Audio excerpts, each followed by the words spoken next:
Señores, continuamos con los comentarios desde el laboratorio de la Dirección General de Aduana. No, algo más, José, porque aquí... Bueno. Adelante, José La Luz. Bueno, señores, miren, en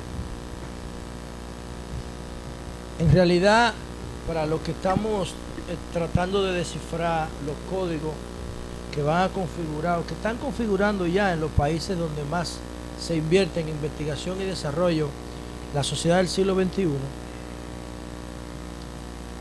para nosotros en realidad la visita del Papa a Cuba tiene un valor más bien de curiosidad y de información. Esa visita realmente no dice mucho, no tiene mucha importancia, porque realmente lo que está pasando en Cuba hoy debió pasar hace 25 años. O sea, cuando se cayó el muro de Berlín, las relaciones dominico-norteamericanas ya tenían que restablecerse porque no tenían ningún motivo para seguir tan tensa. Obviamente, como la crisis de los misiles de 1962 fue el capítulo de la Guerra Fría, uno de los capítulos de la Guerra Fría más tenso que se produjo durante ese periodo de unos 45 años, junto con lo de Allende, con lo del golpe de Estado a Juan Bosch, etcétera. Entonces, eso ha explicado que la situación cubana se haya prolongado en el tiempo, pero realmente esa visita, más que la curiosidad, ¿no?, y esa foto histórica y ese saludo de mano, eso no tiene mayor importancia para los valores que van a determinar la sociedad del siglo XXI, que están normados por otra variable, como esa que le decía en principio de la inversión en investigación y desarrollo, a propósito de esta maravilla de instalación que estamos visitando hoy por segunda vez. Y entonces yo le decía a los muchachos en la pausa que el Papa, con una ironía tremenda, dijo, Julio lo refería esta mañana, dos cosas importantes: que la gente tiene que servir a sus prójimos y no a las ideologías. Bueno, servir al prójimo es una ideología, que las ideologías no son más que cuerpos de ideas que se ponen en práctica en función de métodos distintos. Y servir al prójimo es una ideología maravillosa, cristiana.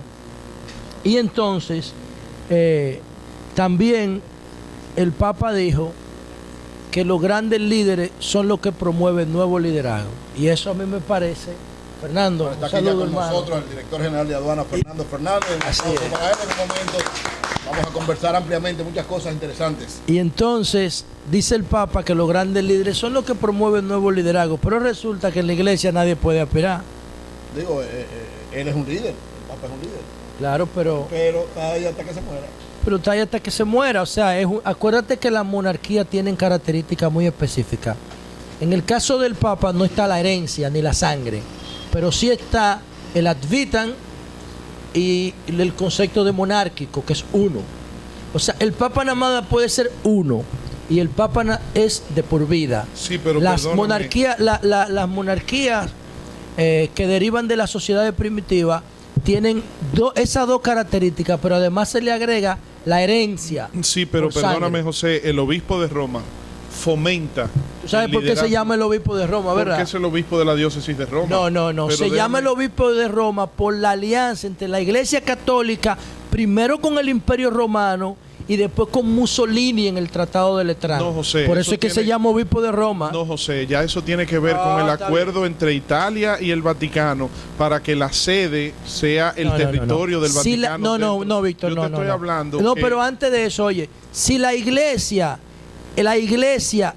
si el Imperio Romano no asume al cristianismo en el año 300 después de Cristo, tú y yo no estuviéramos hablando de eso ahora mismo. Lo que yo te quiero dejar dicho es que tú te refieres a lo que es el establecimiento de la Ciudad Vaticano dentro del Estado romano, o sea, dentro de Italia y que en le dio Roma, Mussolini, en su capital.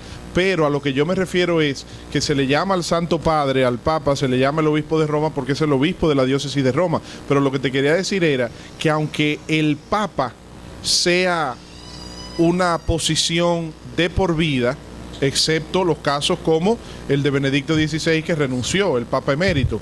Pero el Santo Padre fomenta el liderazgo dentro de la Iglesia porque es quien designa a los cardenales y es quien fomenta el liderazgo de los obispos en las diócesis y da oportunidades. O sea, el hecho de que el Papa sea Papa de por vida no significa que dentro de la Iglesia vayan surgiendo otros liderazgos. Y un ejemplo de eso es el propio Papa Francisco, que siendo cardenal Bergoglio desarrolló un liderazgo de la Iglesia dentro de la Iglesia Católica fomentado por sus antecesores Juan Pablo II y Benedicto XVI. Sí, pero eso mismo pasa en Cuba. En Cuba no se genera liderazgo emergente a nivel técnico, a nivel ministerial, a nivel cultural. Hay un gobierno que todos son líderes. Claro, lo que pasa es que la Iglesia le quiere aplicar a Cuba lo que no practica en ella misma. ¿Entiendes? Nosotros no, el cardenal no di que ¿cómo se llama? Que terminó cuando cumplió 75 años. ¿Hace qué tiempo de eso? Pero dan dispensa. Dan dispensa. Una dispensa especial que la da el propio Papa. Entonces pónganle más nombres. Pónganle más nombres, todos los nombres que ustedes quieran. Lo cierto es que los liderazgos religiosos son de los liderazgos más resistentes al cambio que ha conocido la humanidad, porque ellos dicen que están ahí por un mandato de Dios. Obviamente, claro que uno quiere renovación del liderazgo en Cuba. Lo de Cuba es anacrónico, porque la sociedad de 1950, donde los hermanos Castro empezaron a descollar, específicamente en el 53 con el asalto al cuartel Moncada, ya esa sociedad no existe. Entonces ellos tienen que darle participación para que los cubanos del presente definan su futuro. Ellos no pueden pensar por los cubanos del siglo XXI, los cubanos de la mitad del siglo XX. Eso es absurdo, eso es anacrónico. Pero la Iglesia hace lo mismo. Por eso yo decía que ese encuentro para la sociedad del siglo XXI, para la sociedad web, no tiene ningún valor. Porque los valores que se están presentando ahí, la simbología que se está presentando ahí, pertenece a la segunda mitad del siglo pasado. Perdóname. Ya nosotros llevamos 15 años de esta. Perdóname, José, pero ahí difiero de ti porque no todo tiene que ser un mensaje transmitido con las herramientas o con las características de las nuevas generaciones en cuanto a tecnología se refiere. Yo creo que hay mucho dentro de la parte espiritual, dentro de la parte social, dentro de la parte política que transmite este mensaje de la visita de Francisco hacia Cuba y de la visita a Fidel Castro en manera especial. Yo creo que, mira, ese mensaje con respecto a lo que es el proceso de paz en Colombia, que a propósito el presidente Juan Manuel Santos anoche emitió una declaración de parte del gobierno y la presidencia de Colombia saludando y agradeciendo que el Papa Francisco se haya referido a ese tema en La Habana. Pero fíjate, José, recuérdate que Cuba, con su modelo socialista, con su modelo comunista, el comunismo es ateo. O sea, se supone que desde el punto de vista ideológico, el modelo socialista no cree en Dios. Sin embargo, la apertura, como dijo Juan Pablo II hace ya más de 10 años, que Cuba se abra al mundo y el mundo se abra a Cuba, como señalaba Julio esta mañana en su comentario, fomenta el acercamiento de estas ideas sociales entre el Vaticano y Cuba, que transmite un mensaje que va más allá de lo tecnológico y de la nueva generación, que significa lo social, lo espiritual, lo humano, lo político. Lo que pasa es, Víctor, que inclusive yo no sé hasta dónde las religiones actuales, porque recuérdate que las religiones actuales siguen reproduciendo ideas de la sociedad primitiva.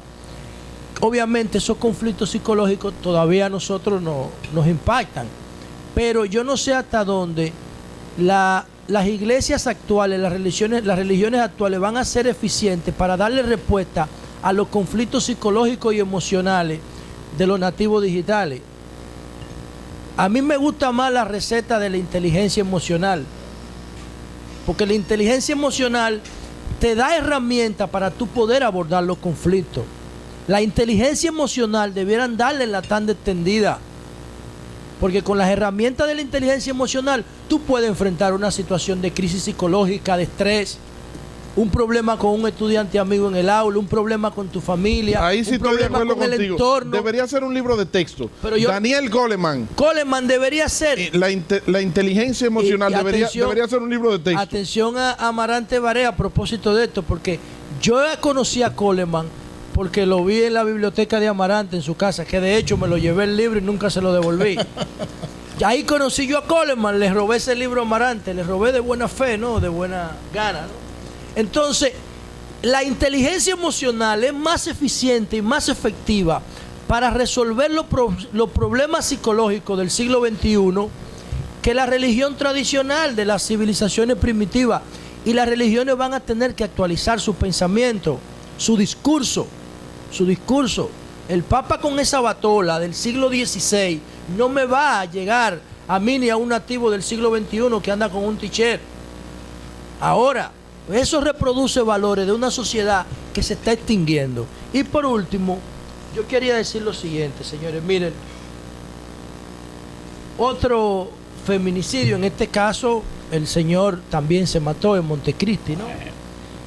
Y entonces, José Luis Sánchez Andújar asesinó a Arisleida Lora en un hotel, en el Hotel Ruta 69, en Montecristi, y entonces él luego se dio un disparo. Miren, cuando nosotros diseñamos el botón de pánico, que lo tenemos ahí, yo espero que el gobierno algún día me llame y me diga qué es eso y con qué se come, qué significa eso. Entonces nosotros cogimos algunos expedientes, ya termino con esto, Julio. Cogimos algunos expedientes, recuerdo que hicimos una muestra de San Cristóbal porque ahí había mucha incidencia, y otra de la provincia de Santo Domingo. ¿Qué nos decían esos expedientes a nosotros? Muchas cosas. Pero un momentito para que puedas concluir. Adelante, Mauri. El sol de la mañana. Tropigas te da la hora. 8:30 de la mañana. Tropigas, el gas de los dominicanos. Bien, pues continuamos, José. Entonces, ya para concluir. La muestra que nosotros tomamos para hacer el estudio del botón de pánico nos decían muchas cosas, pero nos decían algunas sumamente importantes que deben ser tomadas en cuenta para planificar la prevención de la violencia de género. Hay un indicador que es una constante, y es que solamente hay violencia cuando el factor económico está de por medio. Ese factor económico se puede expresar de dos maneras. Cuando en la pareja el hombre mantiene a la mujer y hay un cambio económico en la pareja donde la mujer comienza a recibir más ingresos que el hombre. El hombre se siente desafiado en su liderazgo machista, ese liderazgo que promueve la Iglesia Católica, ese liderazgo machista que dice que a la mujer la sacaron de una costilla de él y que tiene que hacerse el deseo del Señor, el de la mujer. Y entonces cuando la mujer es la que empieza a tomar la decisión en el hogar económica, el hombre se siente desplazado y actúa con violencia. Cuando hay un elemento económico que cambia en la familia, o cuando la mujer, aún siendo financiada en toda su vida por el hombre, la mujer decide terminar esa relación porque por cualquier motivo el hombre también reacciona con violencia. Y el otro factor es que la agresión física determinante, o sea, esa de ayer en Montecristi, la de quitarle la vida y él suicidarse, no llega en el primer episodio de violencia. La agresión empieza con amenaza, la agresión empieza con limitarle el espacio de movimiento a la mujer, la agresión empieza con vigilarle las acciones a la mujer y la llamada y las comunicaciones. La agresión sigue con empujones, con agresión verbal. Y antes de llegar al episodio de muerte, tiene varios episodios de agresión física menores. Si las relaciones se pueden intervenir en esos episodios primarios, es muy difícil que termine en la tragedia como terminó ayer. Por eso es tan importante tomar en cuenta estas iniciativas que combinan la tecnología con el derecho, la gerencia, la administración y la información, para ver si se puede bajar un poco estos niveles de agresión de género que seguimos viendo en la República Dominicana. Bien, son las 8:32 minutos, señores. Ya está con nosotros el director general de aduanas, el licenciado Fernando Fernández. Está con nosotros la licenciada Ruth Méndez, la subdirectora administrativa, la licenciada Leticia Peña, la subdirectora general, la licenciada Rosa García Saiter, que es subdirectora de Zona Franca, el licenciado Gabino José Polanco, su director técnico, el licenciado William Espinosa, su director operativo, el ingeniero Gregorio Lora Arias, que es subdirector de tecnología. Con ellos vamos a conversar, empezando con el director, después de la pausa, anunciar que en el día de hoy pues seremos